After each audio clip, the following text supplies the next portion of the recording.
It's going down. H-Town, Hiram Clark, B. Scott from Hiram Clark. All right, it's the B Block Podcast. I am your host, Brandon Scott. We are doing a live show here on the heels of the Texans winning their 7th straight game. They did that by beating the Las Vegas Raiders at home 23-21. It was not a pretty game. It's not even what you would call an impressive win if you're into style points, if you're into like the entertainment value of the game.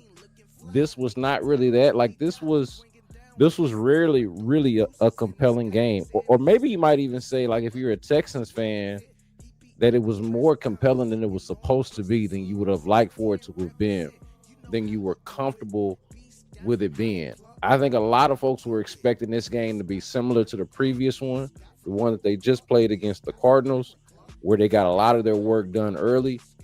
And even though the defense didn't have one of its better performances against Arizona, at the very least, they were able to score 40, and they were able to comfortably win that game, convincingly win that game. This one, there was a little bit more stress involved, but I want to get to the takeaways. I want to get to the audience and see what some of y'all got to say about this game, what some of y'all's observations were from watching the game. Of course, I was in the building. I was at NRG for this game. And look, I just I thought it was really surprising to sit up there and watch them struggle with a Raiders team that I spent the entire week talking about how they only had but so many threatening players. And sure enough, like, one of those threatening players was the one that was almost the difference in the game, or was part of the reason why the game ended up going or playing out the way that it did. But I want to break down this game. I want to give some observations. I want to start by, because look, there's a lot of things to break down, a lot of negative things to talk about the game, even in a victory. I said this during the game, that I don't want to be the guy to be that guy who complains during a win. And almost immediately after I said that, I want to say the Raiders took the lead. Like, the Texans were winning at the time, and then the Raiders almost immediately took the lead. Texans end up winning the game. I don't want to be the guy that just sits up here and complains about everything, even in in a victory like this. But there are some things to talk about. This game did end up being way more noteworthy than it was supposed to be. But we can start off with the positive part about it. And that's that despite it lacking in style points, despite it not being an inspiring performance, despite it not really doing anything to make you feel like really confident in the team, this is a 7-game winning streak. It is their 7th straight win. Like, they started this season off 0-3, then 3-5. And at that point, I think a lot of people left this team for dead, myself included, not just because of the likelihood or lack thereof of them recovering from 0-3 and 3-5, but from how they were looking. Like, based off of how the team looked at the time, what the offense looked like at the time, I think the Texans really deserve a lot of credit for this. 7 games in a row, 3 straight seasons, winning 10 games at the very least. That is impressive. The team deserves a lot of credit for this. I think a lot of us were ready to count them out. They have responded in the best way possible. And I think that they actually have an opportunity to finish the season on a 9-game win streak. This is a really, really interesting game that they got coming up against the Chargers, one that I think that they can win despite of how they looked against the Raiders. Here's the thing. As disappointing as it is to see the Texans not get up properly for the Raiders and put them away the way that you would expect them to for a team of that caliber, it's not like we haven't seen them get up against the good teams too, right? That is the thing that has been convincing about this team going all the way back to the start of this whole thing, right? From beating Jacksonville and the Bills, and even at the time, the Colts and the Chiefs at the time, at the very least, seemed like they were still pretty good teams. And I would say that they were still pretty good teams, more good than not good at the time. So we've seen them get up throughout this winning streak, and even back when they were losing games, right? One score game against the Rams to start the season, give up a couple of big plays on defense. Same thing against the Tampa Bay Bucks, lose by a point. Awful game against the Jaguars to kind of start the division play there. Like that was maybe one of the worst games that I've seen, one of the worst football games that I've seen until this college football playoff over the weekend. One of the worst football games that I've seen. They lost it. Remember the Jaguars doing everything that they could to give them that game. It was also a welcome to the NFL moment for Ariante Ursary, who, by the way, went down in this game. I think that is worth noting that both your tackles looked like they were at least dinged up in this game. Ariante Ursary had to come out, and Blake Fisher played for him. Trent Brown went down for a second. So that's going to be something to look out for throughout the week, and we'll see how all of that plays out. But I want to give, like, right before we light into the Texans real quick for like how they played in this game, I want to give them their proper credit and credit where it's due for the 7-game winning streak, for how they responded to the 3-5 start, and for how these last 3 seasons overall have gone. It's looking like they'll be in the playoffs once again. And look, the Broncos did not do you any favors in helping you win the division. I don't think that that's going to end up happening, more than likely.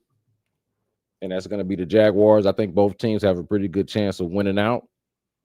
But this in and of itself, this 7-game winning streak is worth celebrating, even if it was a frustrating type of win, even if it did nothing for style points. 3 straight 10-win seasons with in this case room to spare. It's a shame that they could end up winning 12 games this year and still have to go on the road to start the playoffs. They still end up being a wild card in that situation.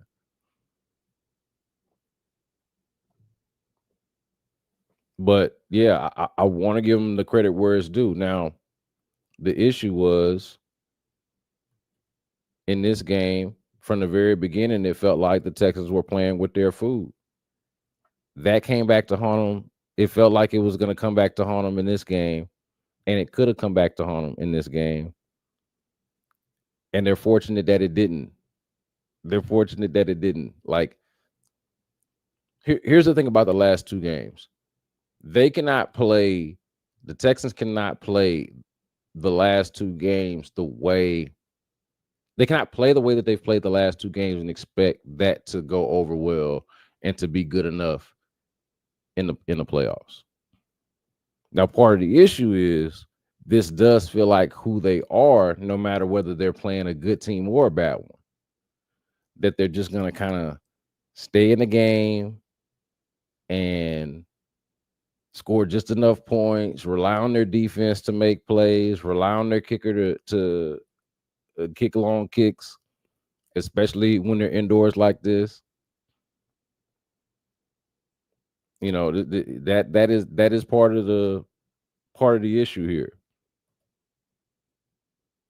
Appreciate Nay. We got RG here saying that after the Sting pick 6, I feel like Kaylee kind of thought that the game would be easy. I don't know if he thought that the game would be easy, but kind of to the point I was just making, like, it does just seem like it is a safe. I've been saying this for a while, but I do not like the offense because it feels like it's safe and not all that daring. This was the thing that I liked about how they started the Cardinals game last week with the maybe it was the second play of the game when CJ and Nico hook up for that touchdown play. It's like, yeah, man, let's go be aggressive. Let's go get it early. And I thought they had some moments in this game, some of those deep shots to Nico that prompted the pass interference calls, right? The pass on third down, which I was gonna mention, that basically sealed the game there at the end. Like they eventually took some shots and got aggressive, but it does just feel like, again, to RG's point here, that I don't know if he thought the game would. I wouldn't say that he thought the game would be easy. They just have. It is just a conservative game plan and it feels like a conservative offense for the most part. Patience is a virtue in this offense. Taking profit so you don't go broke, so you never go broke type of stuff. That just seems to be how they roll. So want to give them credit for where the credit is due on that. But that being said,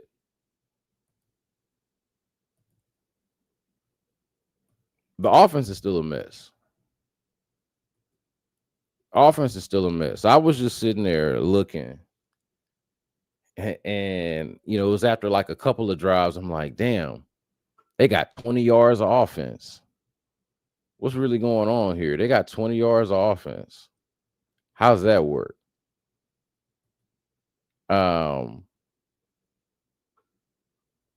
I'm like,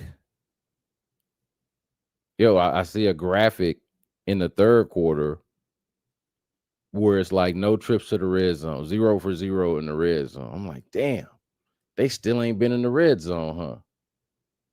They still ain't been in the red zone yet.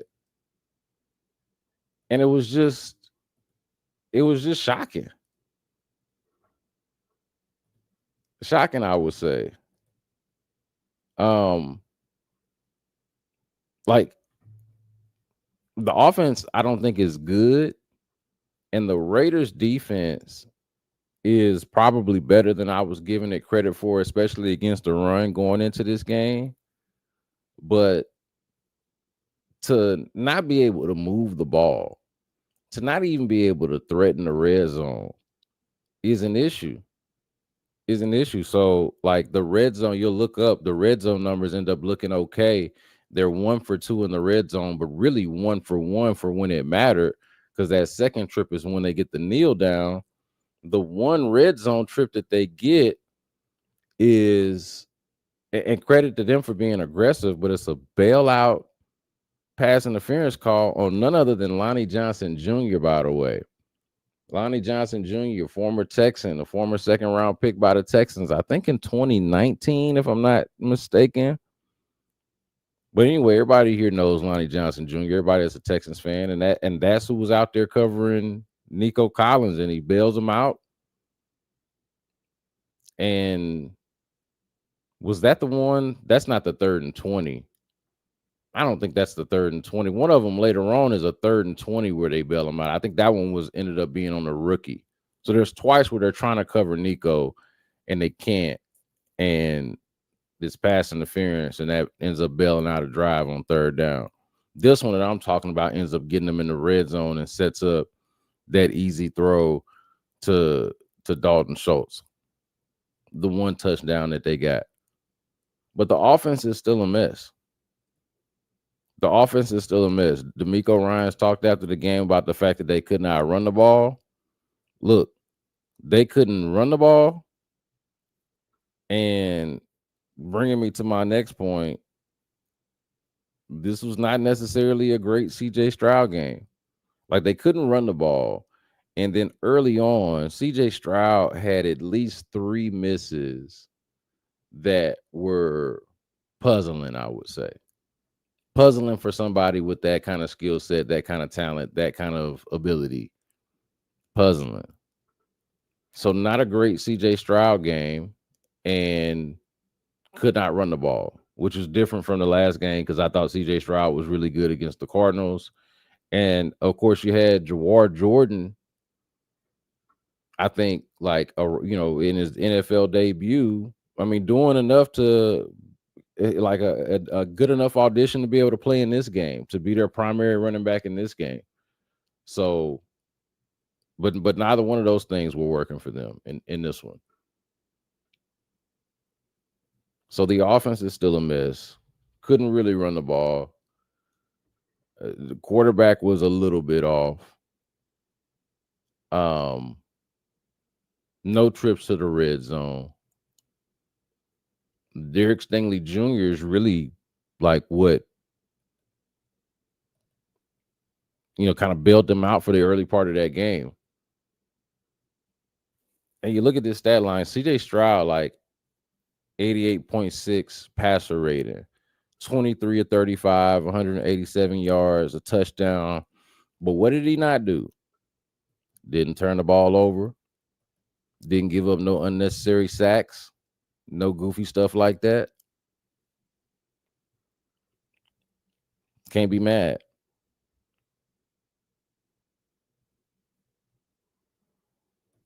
RG saying, yeah, it's not a put the foot on the neck type of approach. Doesn't feel like it. It doesn't feel like it, but also like it just doesn't feel. It seems like it should be more equipped than it is, but to the next comment here, no identity on offense. Half the time, I don't recognize what they're trying to accomplish. They're just trying to stay safe. So I've touched on this, RG. I'm glad you mentioned this. I've touched on this, and you're not gonna like my answer to this. You're not gonna like it at all. But here's what they're trying to accomplish on offense. To your point about staying safe, or it's not a put your foot on your neck type of approach. The identity of the offense. This is uncomfortable to admit, but like the identity of the offense is to simply just have the ball, possess the ball, don't give the ball away. Best thing that they do all year. Best thing that they do. Have the ball, don't give the ball away. Now, what does them having the ball end up meaning? A lot of times it ends up meaning field goal. A lot of times it ends up meaning punt. A lot of times it ends up being a failed trip to the red zone, if it's a trip to the red zone at all. But the best thing that they do offensively is possess the ball, have the ball. And they're better at that when they're able to run it, right? That makes sense. It makes sense why they want to be able to run the ball. Sometimes they can do it, sometimes they can't. They couldn't today. But that's what they're trying to do. They're trying to have the ball. I can look here. At one point, I looked up and they weren't winning the time of possession battle. I don't know if they ended up winning it by the end of it. They did. They did end up winning it by the end of it. So there's that. They won the time of possession and the turnover battle. They keep the ball for 3 more minutes. Don't give the ball away. Take the ball away and score when they took it away. That's what they do. This is who the Texans are.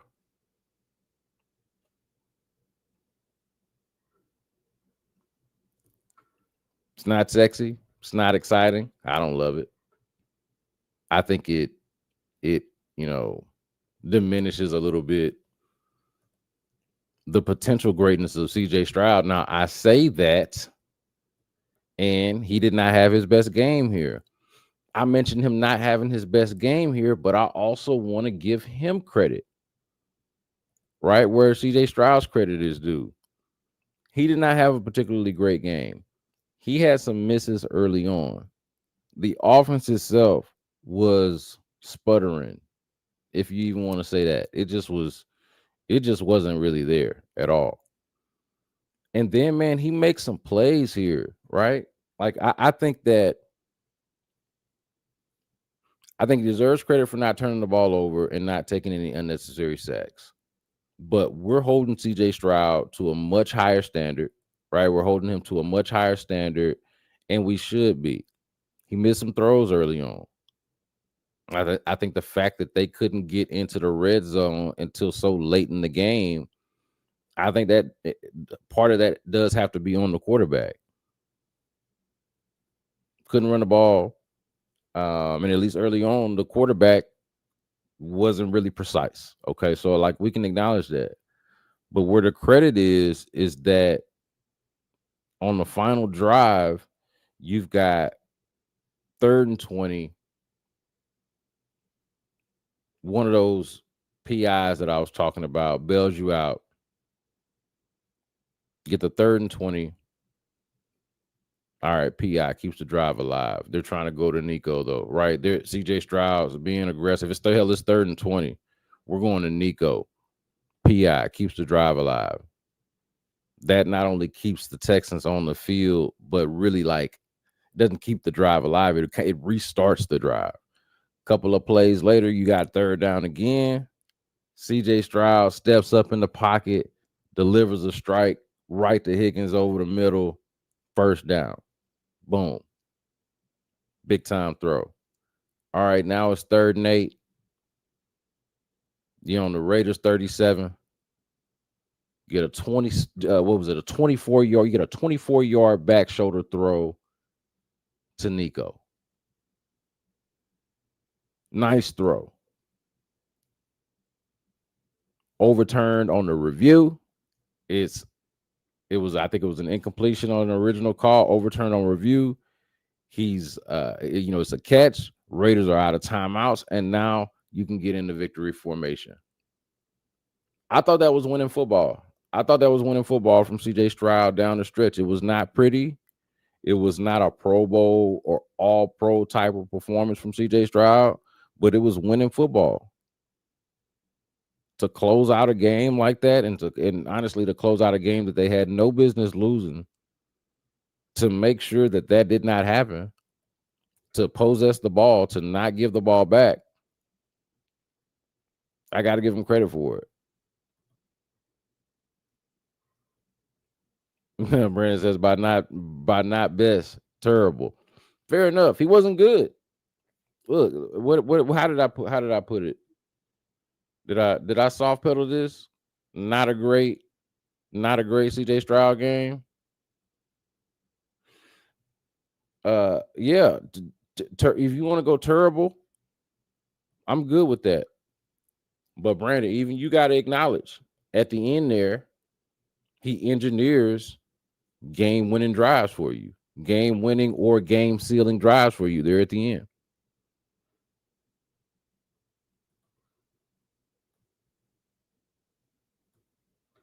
All right, let's see. What else do we got here?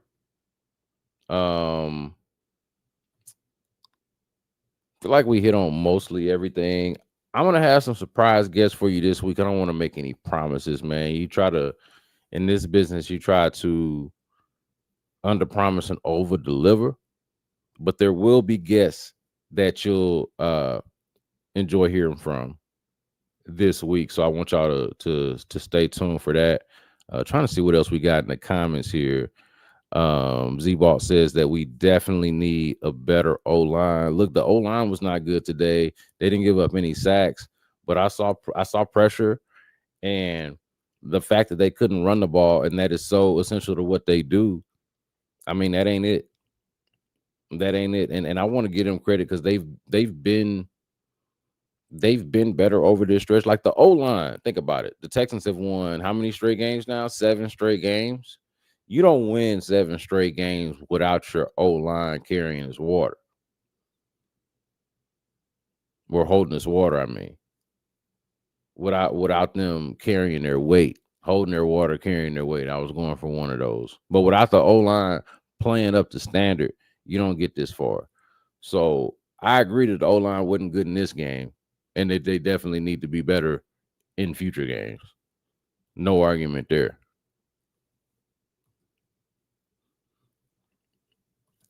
I guess we didn't talk much about the defense. They got to pull their head out their ass, man. Like, it's still the best defense in the league. I think Pete Carroll after the game was giving them credit for being the best defense in the league. I'll acknowledge that, but the defense got to pull his head out his ass, man. The Ashton Genty plays, he's a hell of a player. I get that he's hard to tackle. I mean, I sympathize there. Like, that's I get that's a tough task. That's a hard job. But he can't get past Henry Tortora like that. Like, they got to figure out a better way. Either he can't be matched up with Henry Tortora, or Henry's just gotta, like, we need better there. That play can't happen. I know he's a talented back. 60 yards, leaking behind your defense, getting past your linebacker and going straight through your safety. Can't have that. And then the 51-yard run later in the game, just right up the middle of the defense. DeMeco Ryans talked about the tackling and the communication not being up to snuff. I know, and we could tell early on. I noticed very early on that Azeez Al-Shaair wasn't out there. I'd actually missed, somehow pregame had missed the entire inactives list. I had just heard on the radio on the pregame show, listening to Sean and Seth talk about it, that Woody Marks wasn't going to be active in this game. I had missed the part about Azeez, and so I'm looking out there, and I'm seeing Henry, and I'm seeing EJ Speed, and I'm not seeing Azeez, and I'm like, where's Azeez? Look down there, see he's inactive. I'm like, oh, okay, this is going to be interesting. We're in for an adventure here, because he is the communication and in some ways the brains and a lot of the edge of the defense. I think you get a lot of that too from Will Anderson Jr. and Danielle Hunter, the guys up front. And of course, Kamari Lassiter is a guy with a lot of that to him as well. But this is the leader of the defense. They didn't have him out there. But now we're talking about back-to-back weeks where the defense, I think, was substandard. Back-to-back weeks where the defense was substandard against teams that, quite frankly, don't factor into anything, don't really matter. So they got to pull their head out of their ass. I think it's still the best defense in the league.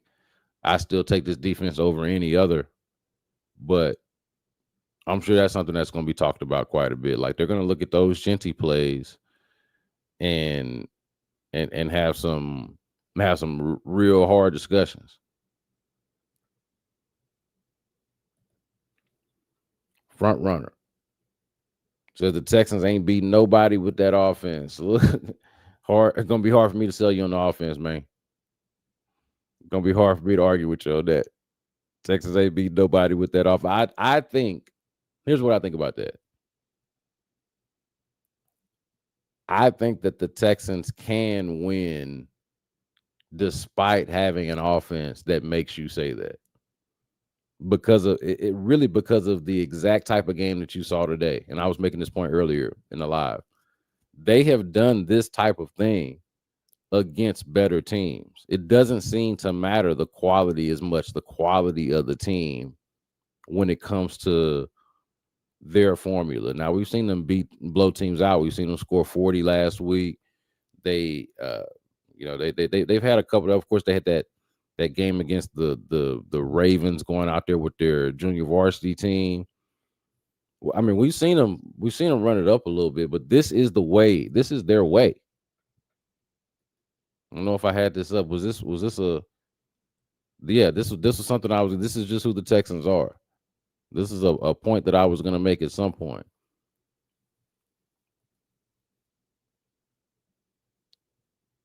So, yeah, I agree that the offense is not inspiring. This is not the type of offense that you see in 2025, 2026. Hey, that's the type of offense that can win a Super Bowl. But in a year that's kind of a down year competitively around the AFC, there's not a clear cut, hey, that like they can't beat that team. Look, I agree with you about the offense, kind of generally speaking, but I do think this is one of those weird years. Kaylee is not good. I actually think I don't think the offense itself is good. I don't love the offense. It looked better when Tom Brady was running it. That's not a knock on CJ Stroud, but it's Tom Brady's offense. It's I don't know. I don't love the offense, but I think within the offense that I don't love, by the way, he has gotten better. Like he has been less of a complaint of mine as time has gone on. Now, I'm not finna say that he's good. I'm not arguing with this point either. But I think once you accept the offense for what it is and that the offense is here to stay, that he within that, calling the game within that. Like, look, today when they had that third down and they handed the ball off to Daria Gumbawale in the shotgun, I was like, bruh, what, bruh? I was right there with you on the Kaylee is not good part. I'm not here to defend the guy. I'm just saying, even though both of your points are well taken, I think that they are performing with it. Trent needs to be all right. This is from RG. Trent needs to be all right. That would be a huge blow for the O-line. They've been a lot better since Trent Brown was inserted as the right tackle, but more importantly, I think since their issue at left guard ended up being solved with their right tackle, who is Titus Howard, and then Trent Brown was more than adequate, I would say, fill in at tackle. It just is another one of those examples where their surplus at tackle and positional flexibility, at least in one spot with Titus Howard, him being kind of the wild card, ended up bailing them out for their lack of a plan at guard, or at least lack of a good plan. But I'm with you. Trent needs to be all right. Ariante Ursary needs to be all right. Both guys went down in this game. And look, that's something to follow. That's something that we will be talking about in the coming days. Something we'll be asking DeMeco Ryans about. I got the schedule, the media schedule. We're going to hear from DeMeco Ryans again on Monday around 2:00. So be looking in the afternoon to see what comes of that. I'm pretty sure there'll be stuff on Sports Radio 610 on a Reaction Monday. I'll be back on the whether it's a live stream or a video I do, one way or the other, just lock into the YouTube and to the podcast audio platforms as well to kind of figure out what's going on there. So yeah. Let's see what else we got. Nay says, I see no runaway favorites in the AFC. No reason the Texans can't win the whole conference with this defense. That's been the theory. That's been the working theory, but kind of going back to my point earlier about them needing to get their head out their ass. Like they kind of got away with it against the Cardinals because they were able to run up 40. They got away with it against the Raiders in this game because the Raiders bailed them out a couple of times with pass interference calls on third down. And they ended up either setting them up in the red zone or restarting a drive that allowed them to ice the game. Excellent defense, great defense, but both sides of the ball need to kind of need to pick it up a little bit. They're going to have to pick it up a little bit. There are no runaway favorites in the AFC, and I agree with Nay's point. No reason that the Texans can't win the whole conference with this defense, but not with the one that played today, not with the one that played the week before. It's going to have to be better than that.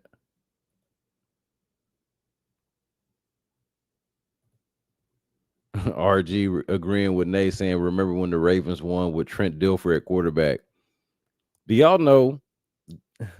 I want people to realize how old we're starting to sound when we bring that up. Unless you just know your history, you're actually a really young person bringing this up and you just know your history. But all of us, like, do y'all realize, I was thinking about this the other day, do y'all realize that we're reaching a point that everyone who is old enough to remember, like, the year 2000, like, how many of you can remember where you were and what you were doing at the turn of the century when it went from December 31st, Y2K, right? December 31st, 1999 to January 1st, 2000. How many of y'all can remember that moment or old enough to remember that moment? I am. And we the people that be saying shit like the Ravens won the Super Bowl with Trent Dilfer at quarterback, because that's around about the time that happened, give or take, roundabout. If you can remember 2000 and make 2000s references, that is starting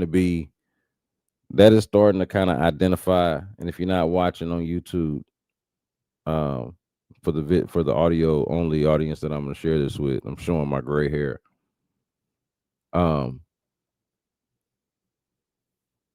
we're starting to age ourselves and date ourselves when we mention that.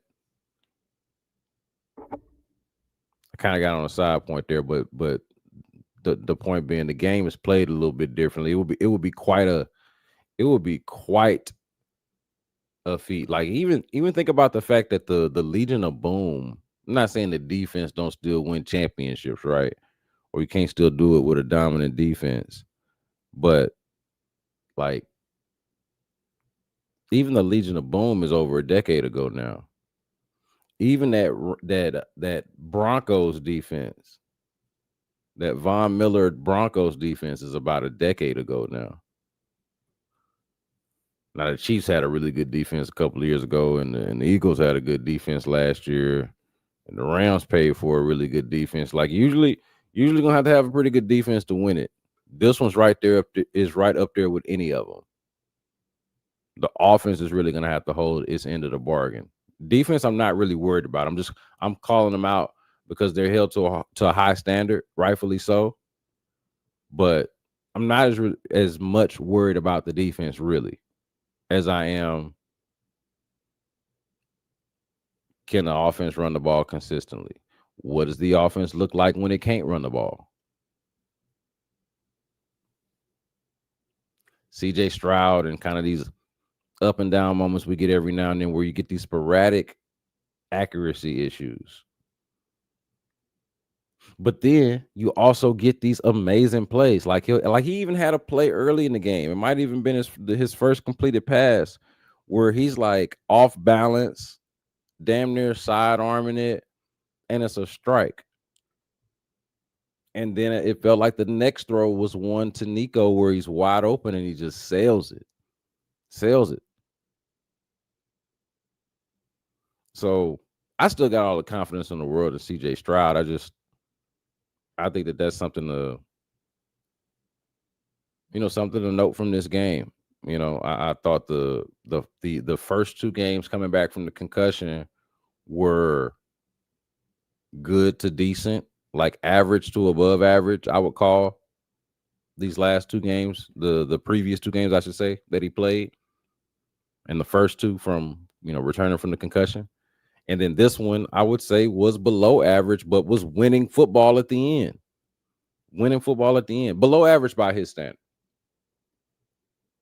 but winning football at the end. And especially when you keep in the context, didn't give it away, didn't take any silly sacks. You still have to be able to score 7 and not 3. Front runner 2104. Front runner, man. Hey, this been the whole thing all year. This been their issue all year. Let me pull up what I had earlier, what I said. Front runner. This is just who the Texans are. Gotta score. Remember when I was saying that earlier? I don't know if you were in the chat, but like when we're talking about their identity, who was that earlier? Mentioned it was RG, who was saying how they don't have no identity on offense.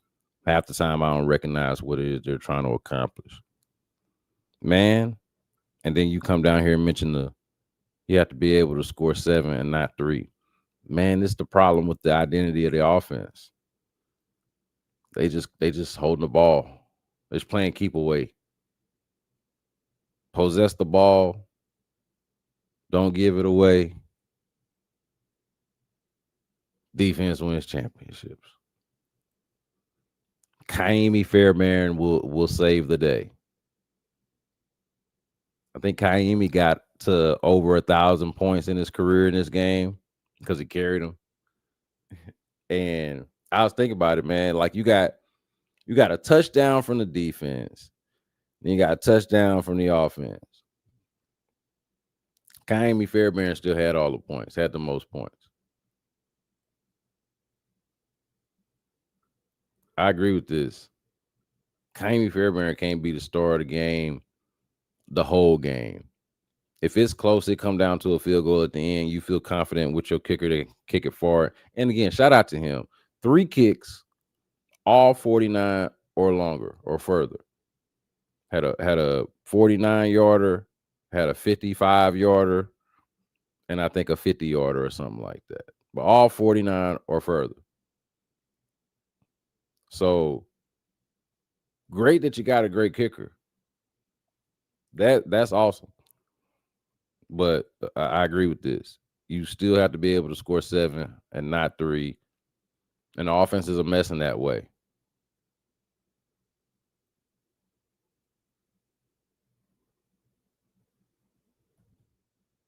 The crazy part is they're probably going to run it back with Kaylee next season. This part is interesting, though, because now you're getting into a dangerous space, right? Of, now that you got Kaylee in the building, and this is year 3 of CJ Stroud going into the year 4. And normally what you do with quarterbacks who are, first round, of course, CJ Stroud, number 2 overall pick, going into year 4, that means that it's normally time to start talking about that contract extension once you're sure about the quarterback. And I know there's a lot of discussion about CJ Stroud, but I think for the most part, people are sure about CJ Stroud. I think to hell with what people are sure about, the Texans are sure about CJ Stroud. They're going to pay this guy. And so what do you think, front runner, about the idea of changing a quarterback changing a coordinator, changing the offensive coordinator, giving him his 3rd different offensive coordinator in 3 years in a year where you decide to pay him? And you basically say, hey, we're going to strip it down and start all over. Is it worth that? Is there some level of mastery within this offense that I think you and I agree we do not like? But is there some kind of mastery within this offense that they can reach and accomplish to where the continuity is more valuable than anything? I am concerned about that. I'm with you in not loving this offense. I'm with you on being perfectly fine with ditching the offense and bringing in a different one. But you've already kind of messed a little bit, in my mind, with CJ Stroud's developmental scale. Set him back, I think, a little bit by starting over with the offense. You want to do that again? I don't know, man. That's a little bit of a dilemma for me. I get what you're saying, though. And it might depend on how things play out, right? Like if they end up winning, what they go to the AFC Championship game? They will get rid of the offensive coordinator? Probably not.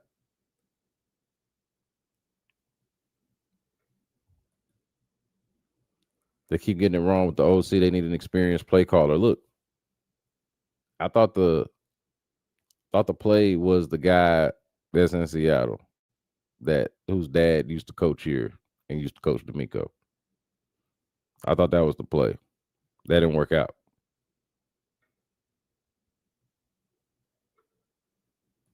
It's an interesting question. Do you think CJ will play hardball? I don't think he likes the offense. I'm very curious on what CJ Stroud's true feelings and thoughts are about this offense. I'm not gonna pretend to have the kind of like we have a cordial working relationship. I'm not gonna pretend to have a cozy enough and friendly enough relationship with CJ Stroud to know what his truest of true thoughts are about the offense. Kind of take everything at face value from our interactions. He says all the right things. And to his credit has shown, I feel like he's shown an amount of buy-in for whatever it's worth in the offense. But I don't know.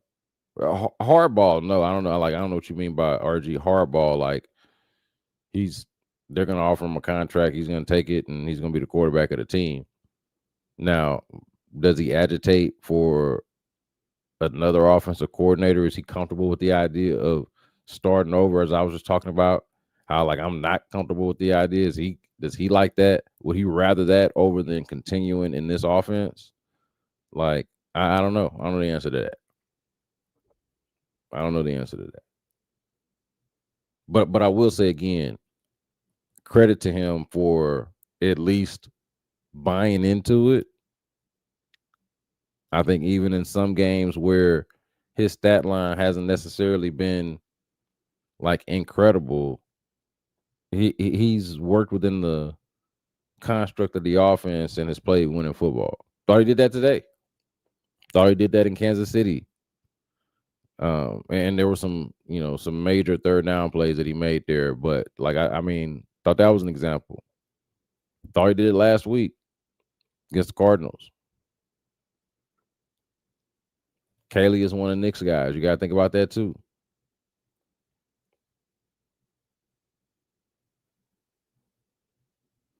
You got to think about that too. Like, is he is like, is this really? Are you really saying, hey, is one of Nick's guys going to be one and done in a successful year? They won 10 games. Are the offense not great? But we're going to see through their actions. Are they really okay with not winning with the style points? Are they really okay with relying on their defense in the way that they do and not really having an identity to speak of on offense, or even their stated identity not being something that they can exactly accomplish because they're not built that way? They're not built to consistently do that.